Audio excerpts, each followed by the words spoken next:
বন্ধু, 1 লাখ লোক, 200 দোকান আর 1 লাইন খিচুড়ি। যে লাইনে দাঁড়ালে ঘন্টার পর ঘন্টা লাগবে।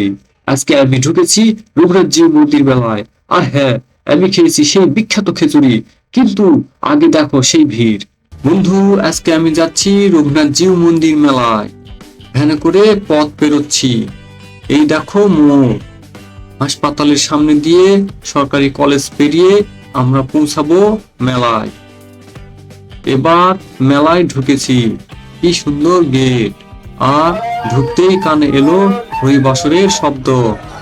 এই 1 নং গেট গিয়ে দেখি কত লোক বসে কীর্তন শুনছে। মন ভরে গেল সুরে।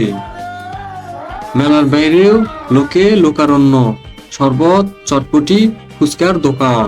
ঠিক মেলার মতো আমেজ। এবার যাই খিচুড়িপট্টির দিকে। 2 নম্বর গেট দিয়ে পুকুর পেরিয়ে খিচুড়িপট্টির পথে দেখতে পেলাম কুলা, ট্যালি, ঝাঁটা আর কত রঙিন পাখা। গ্রামের হাটের মতো লাগছে।